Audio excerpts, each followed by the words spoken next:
What began as a quiet medical examination behind closed doors turned into the single most explosive revelation the royal family has faced since Diana's death. A simple DNA test, one Catherine never expected to define her life, would expose a secret so powerful it shattered the walls of Buckingham Palace. It started innocently enough, at least on the surface. Catherine had been advised to undergo routine medical checks, a precaution framed as nothing more than the kind of standard procedure the royal household liked to conduct quietly. Yet, when the palace doctors added a line she hadn't expected, DNA confirmation required, her heart tightened.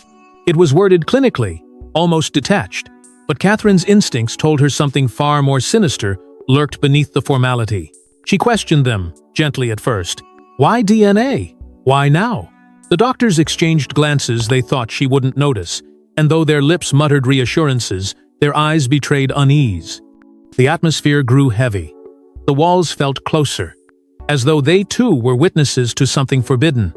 She could feel the hush in their tones when they whispered outside her hearing. She could sense their hesitation when asked to explain the missing paperwork tied to Diana's old medical files that seemed to vanish without trace, mentioned only in stammered fragments. What had been routine was no longer routine. Something was being tested, yes, but Catherine was no longer sure the test was about her at all. The blood sample was taken under the strictest confidentiality. She watched as it was sealed, double-checked, and carried off as though it were evidence in a case too sensitive to ever reach the public. In that silence, Catherine began to feel the weight of something far greater than medicine pressing down on her shoulders. A thought she dared not speak flickered in her mind. Was this about Diana? For years, she had lived with the shadow of the woman whose legacy defined her marriage, her family, and her public role. Now, for the first time, it seemed that shadow had reached out from the grave, demanding to be acknowledged in ways Catherine could not escape. She found herself drawn into memories she never lived, yet felt intimately connected to Diana's restless eyes in old photographs, her fragile voice breaking in interviews, her mysterious fears whispered in letters that surfaced only after her death. Those pieces of a puzzle suddenly seemed sharper, more dangerous. Catherine felt as though Diana had left clues scattered across time, leading directly to this moment. The doctor's guarded silence, the sealed files, the unnecessary secrecy. It all pointed to something more than medicine, something personal, something threatening. Rumors began to swirl within the palace corridors, carried not by officials, but by the hushed murmurs of staff who knew more than they should. It was said that the DNA test was never about Catherine at all, but about tying her bloodline back to Diana's, to confirm something the late princess herself had once hinted at but never dared expose. Catherine tried to dismiss the gossip, but the thought clawed its way deeper into her mind. What if this test was designed to reveal what Diana had hidden? What if the monarchy had known all along and had simply waited for the right moment to surface the truth? The night before the results were due, Catherine couldn't sleep. Her heart raced, as though anticipating not just medical news, but a reckoning with history. She walked the halls of Kensington, hearing the echo of her own steps, and in her silence, she felt Diana's presence. It was irrational, perhaps, but undeniable. As if the ghost of the woman who had been wronged and silenced was watching over her, guiding her trembling hands toward a truth too heavy to ignore. Catherine understood that the palace might want silence, but she also knew that silence had already cost Diana everything. But when the sealed envelope finally arrived, Catherine's world and the monarchy itself would never be the same again. For years, the palace worked tirelessly to control Diana's legacy. Yet, no matter how much they tried, her presence lingered. And now, with the DNA test results in Catherine's hands, the whispers of the past roared back louder than ever. It was as though the very air inside the palace had thickened, filled with ghosts that refused to be silenced. Diana had been gone for decades, but her story was unfinished, her truth unresolved, and Catherine suddenly found herself at the center of it all. What she held wasn't just paper, it was proof. Proof that Diana's final secret had outlived her, and that secret was about to erupt with devastating force. As Catherine stared at the sealed results, fragments of Diana's last years began clawing their way back to memory. She remembered stories William had reluctantly shared, the loneliness his mother endured, the nights she spent writing by lamplight, her restless fear that someone was watching her every move. Diana's struggles weren't confined to failed marriage or tabloid cruelty. They were deeper, darker, tied to something she carried but could never say aloud. Hidden away in her handwriting were words Catherine had once seen. Letters never meant for public eyes. Confessions of fear that something would come out. Something too dangerous for the monarchy to bear. Catherine had dismissed them then as the emotional cries of a woman battered by a merciless institution. But now, with the DNA test in her grasp, those words became chillingly real. She couldn't ignore the parallels. Catherine had stepped into the same role Diana once held. The adored, yet scrutinized princess, expected to smile through storms, to hold a nation's gaze while enduring battles in silence. The very corridors Catherine walked now had once echoed with Diana's footsteps, her pain hidden behind walls gilded with duty. And though time separated them, Catherine realized they were bound together by more than circumstance. It was as if history had looped back, thrusting her into the same battlefield Diana once fought alone. The weight of that realization crushed her, and for the first time, Catherine feared she wasn't just living Diana's legacy, she was about to relive her torment. Doubts gnawed at her relentlessly. What did she truly know about Diana's life, beyond the public facade, beyond William's tender recollections, beyond the rehearsed palace narratives? What truth had been deliberately concealed? Catherine had believed Diana's story ended in tragedy, in that tunnel in Paris. But what if the real ending had been rewritten long before that night? What if secrets were buried so deeply that even William, her beloved son, had been kept in darkness? The monarchy was built on silence, on carefully constructed walls that kept the public's eyes focused on duty rather than betrayal. Catherine now feared those walls had been built not just to protect the crown, but to bury Diana's truth. The more she thought, the clearer the torment became. Was she protecting Diana's legacy by keeping this secret locked away? Or was she betraying it by allowing the lie to continue? Every path before her felt like a betrayal. Betrayal of the crown if she revealed it, betrayal of Diana if she didn't. Catherine's tears were not just for what she held in her hands, but for the impossible burden of choosing between silence and truth. The DNA test had confirmed more than science. It had confirmed a reckoning.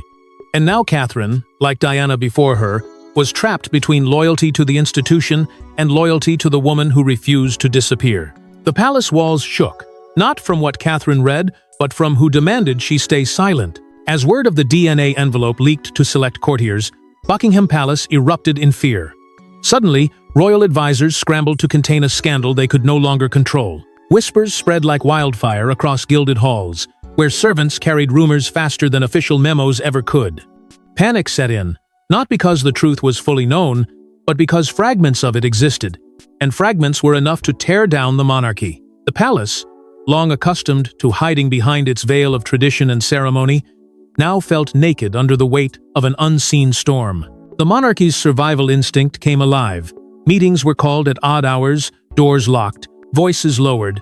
Damage control became the priority before the truth had even surfaced. Advisors warned that if the results became public, the crown's foundation would crumble. It would not matter whether the revelation was about lineage, betrayal, or something else entirely.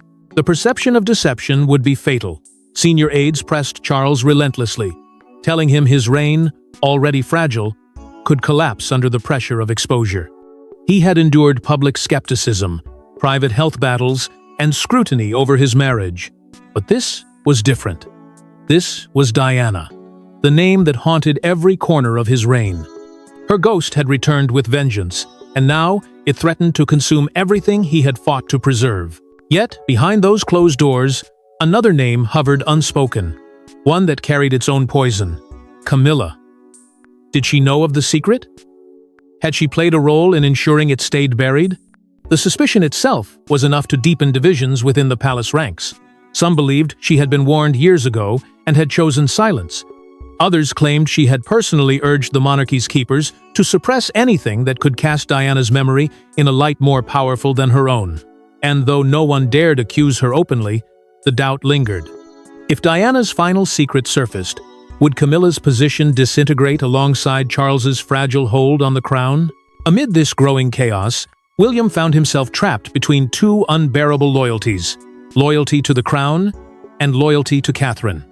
The palace demanded his silence, appealing to his duty as heir, insisting that unity must come before truth. Yet every time he looked at Catherine, her tear-streaked face made it impossible to obey. She wasn't holding a political crisis, she was holding the weight of his mother's unspoken agony. William knew what it meant to live in Diana's shadow, to feel her absence like a wound that never healed. Now that shadow had shifted, pressing down not only on him, but on the wife he had sworn to protect. Catherine, however, was not merely burdened. She was hunted. Advisors circled her with rehearsed words of concern, urging her to surrender the envelope unopened. They told her it was for her own good, for her children's future, for the survival of the monarchy itself. Yet Catherine could hear the desperation behind their pleas. It wasn't her safety. They were worried it was theirs. She was asked to become another silent participant in the endless game of cover-ups. But Catherine, trembling yet resolute, felt that silence would dishonor the woman whose memory already suffered under decades of lies. And so, in a room that seemed to shrink with every breath, a covert palace meeting was convened. The language was sharp, the orders firm. "This cannot reach the press," one official declared, his voice shaking with the knowledge that leaks had already spread too far. It was the kind of order that had been given countless times in the past. Yet this time, the stakes were different. The truth wasn't just about the scandal. It was about Diana. And the moment Diana's name was tied to secrecy, the walls of the monarchy threatened to collapse under the pressure. But Catherine refused to surrender the truth, and with trembling hands, she broke the seal herself. Inside the envelope lay words that could not be erased, hidden in the cold certainty of science. Catherine's tears fell before she could even speak, for what she read was Diana's final, undeniable secret. Her hands trembled as the report unfolded in black and white, its clinical language striking harder than any rumor or whisper ever could. The test was irrefutable, the evidence undeniable.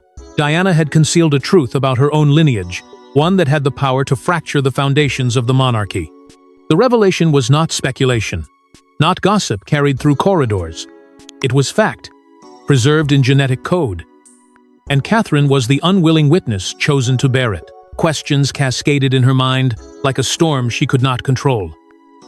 Did this mean Diana herself had hidden an affair? Was there a child, lost in secrecy, whose existence had never been acknowledged? Was William's place in the royal line even as untouchable as the world had always been told?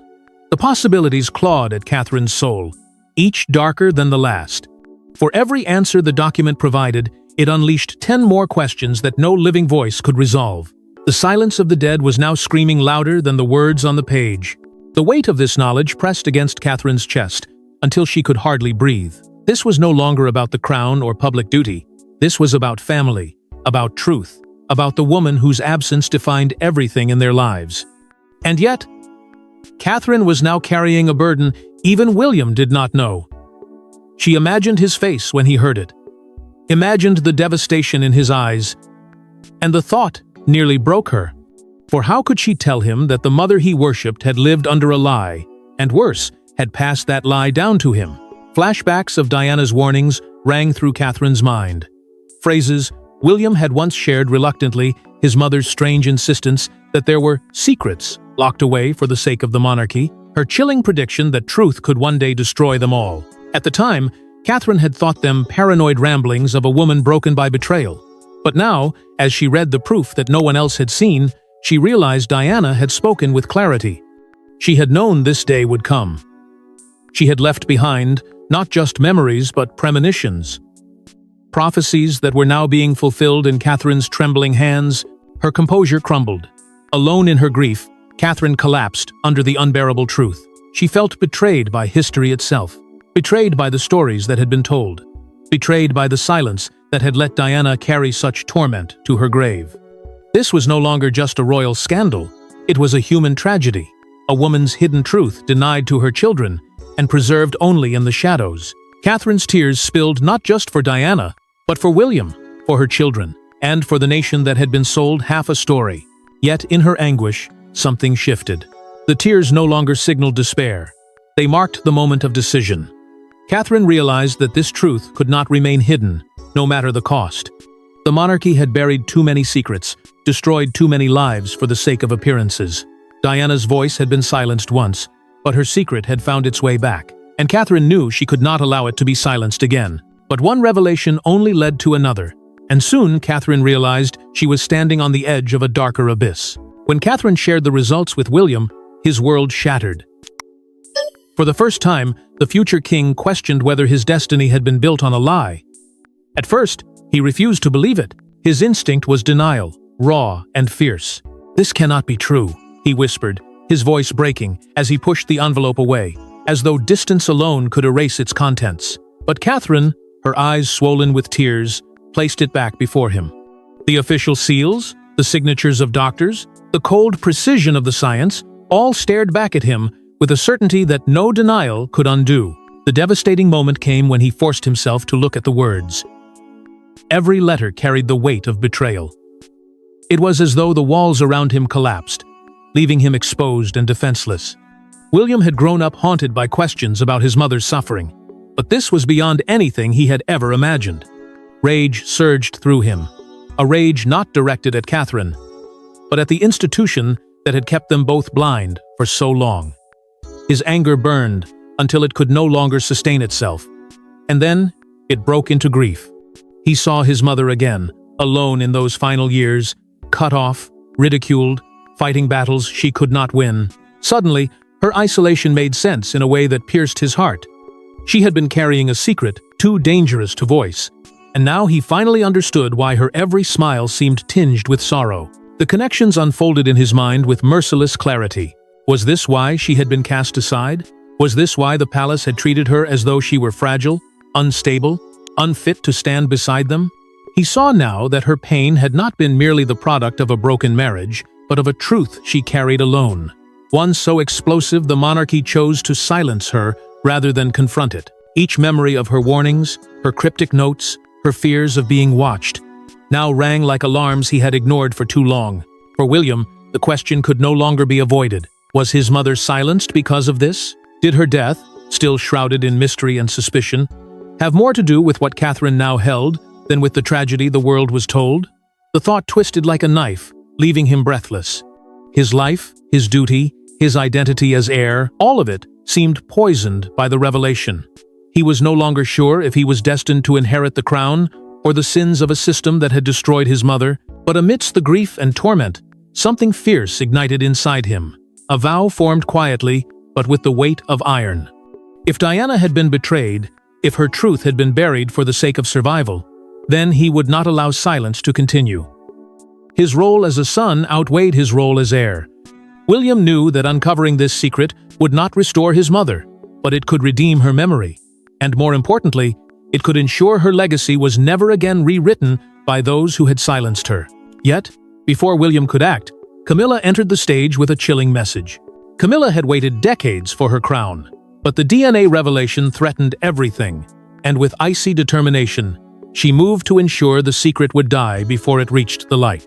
She approached Catherine not with warmth, not even with sympathy, but with the cold precision of someone who understood the stakes of power better than anyone. This was not a conversation between two women of the same family. It was a confrontation between the past and the present, between Diana's enduring shadow and Camilla's fragile claim to legitimacy. Catherine could feel the sharpness in Camilla's tone from the first word spoken. With calculated calm, Camilla pressed her case. She insisted that the results must never be seen, never be spoken of, never even be acknowledged as real. "Burn them," she urged, her voice steady, her eyes fixed. Catherine recoiled at the audacity, stunned that a truth so monumental could be dismissed with such ease. But Camilla was relentless. She cloaked her demand in the language of duty, pretending it was about the monarchy's survival, about stability, about sparing the family, another tragedy. Yet beneath her words lay something darker, the fear that Diana's truth, if unleashed, would strip her crown bare and expose her reign as hollow. Then came the threat, quiet but suffocating. "Think of your children before you destroy this family." The sentence landed like a blade. Camilla wasn't simply warning Catherine of scandal. She was invoking the vulnerability of George, Charlotte, and Louis, the future of the monarchy itself, to force her compliance. Catherine's stomach churned. To weaponize her children, to use them as bargaining chips, revealed the depth of Camilla's desperation. It was no longer about the monarchy. It was about self-preservation. It was about Camilla's need to survive in a kingdom where Diana's ghost still reigned supreme. Catherine was horrified. The woman before her showed no trace of empathy, no hesitation, no recognition of what Diana had endured. Where Catherine's heart ached for the truth, Camilla's ambition demanded silence. And in that moment, Catherine realized the full scale of the battle she was fighting. It wasn't just about honoring Diana. It was about protecting the truth from being buried under the weight of Camilla's ambition. Advisors soon rallied to Camilla's side. They framed their arguments in terms of duty, warning of constitutional collapse if the information spread. They spoke of unrest, of a monarchy that could not withstand another blow. Their loyalty was clear. Not to the truth, not to Diana, not even to William, but to the preservation of power at any cost. Catherine stood alone, her tears dismissed, her pleas ignored, her very voice drowned beneath the machinery of control. But her resolve hardened. With each word they spoke, she looked at Camila and the circle of advisors, and spoke with a defiance that shook the room. The truth, she declared, belonged to William and to the people.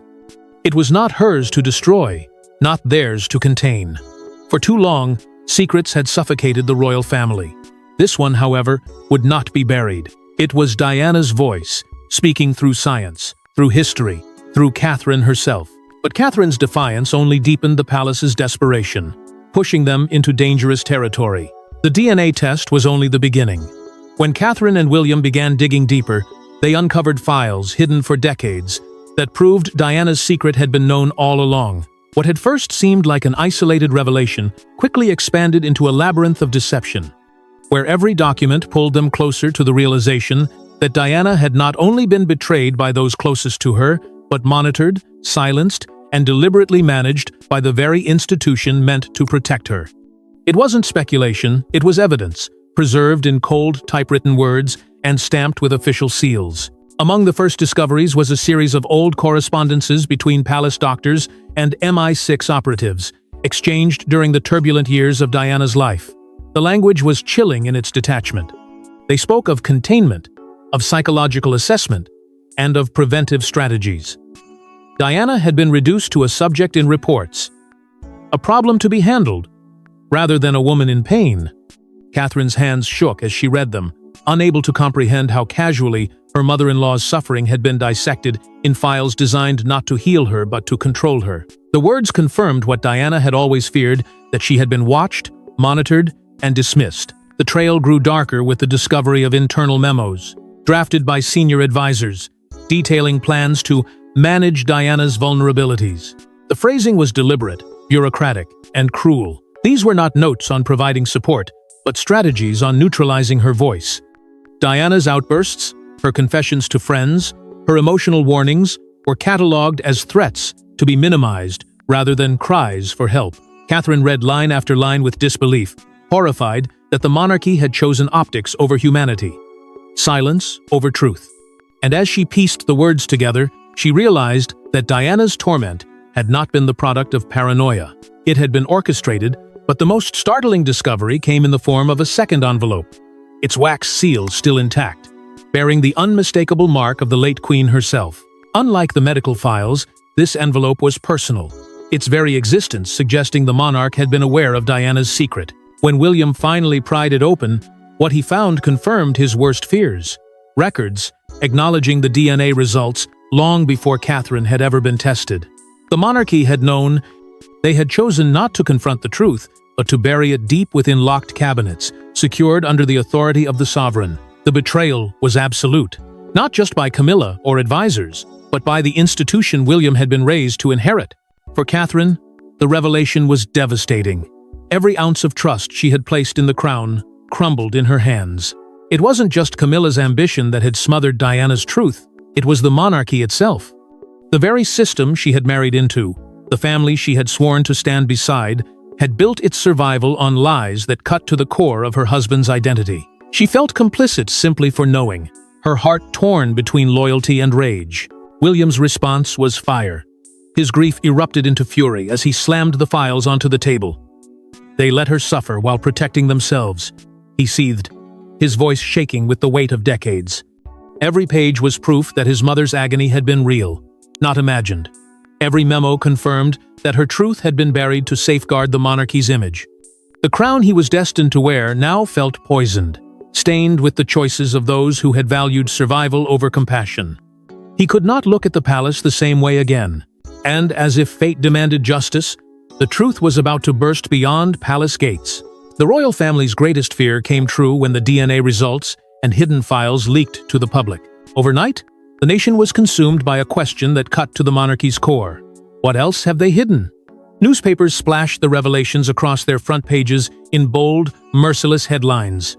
Television networks ran round-the-clock coverage, experts dissecting every line of the reports, every memo, every haunting piece of evidence that proved Diana's life had been manipulated, her truth buried.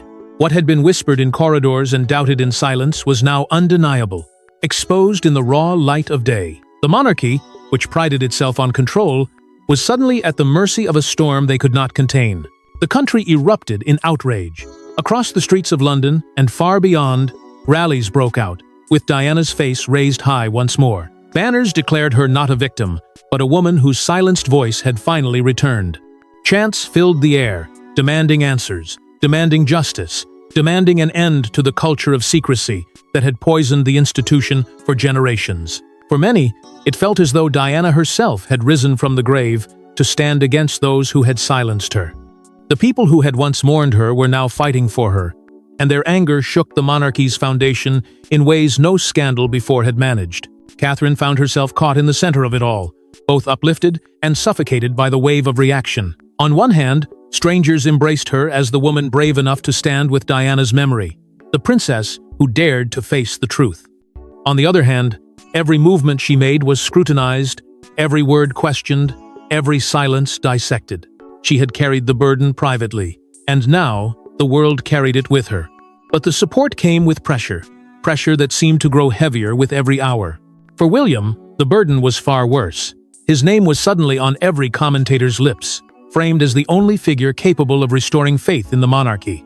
Headlines proclaimed him the people's king in waiting, the one who could right the wrongs his father's reign had buried. But William felt no triumph in these calls. The truth that now consumed the nation had destroyed his trust in the institution he was born to lead. His love for his mother demanded honesty, but his role as heir demanded silence. The conflict tore him apart, each demand pulling him further from the man he had once believed he was meant to be. Charles, meanwhile, stood isolated. The revelations dragged his reign into chaos, every day weakening his authority.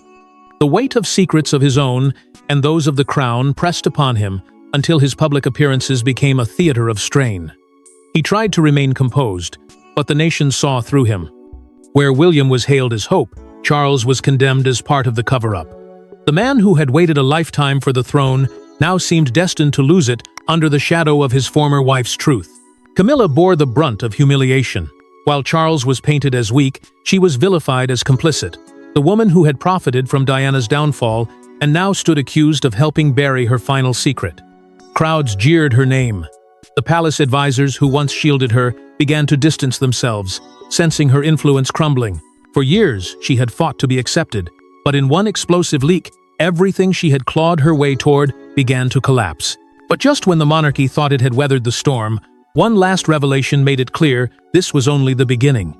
Amid the chaos, Catherine discovered one final piece, a hidden note Diana herself left behind. And in her own handwriting, Diana confirmed what the DNA had revealed, and why she kept it hidden.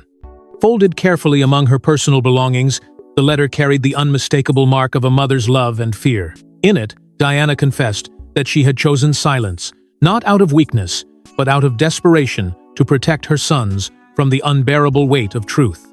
She wrote that revelation in her lifetime would have destroyed them, and so she bore the torment alone. Her words trembled on the page, filled with sorrow, but also with hope that one day, when the time was right, her children would understand. Catherine wept as she read, realizing that Diana's secret was not only a curse, but also a gift, a final act of sacrifice from a mother who lived and died for her boys. William, holding the note, felt both broken and empowered. His mother's silence had been her shield, but he vowed it would no longer be theirs. He promised to carry forward her truth openly, not hide it in the shadows. The monarchy itself was forever changed by this moment, its veil of secrecy pierced, replaced by the demand for transparency. And the story did not end in destruction, but in the return of Diana's voice, finally heard after decades of silence. And so, in Catherine's tears and William's vow, Diana's spirit rose once more, ensuring her secret was never buried again. Thanks for watching. Don't forget to like and subscribe, and we will see you in the next one.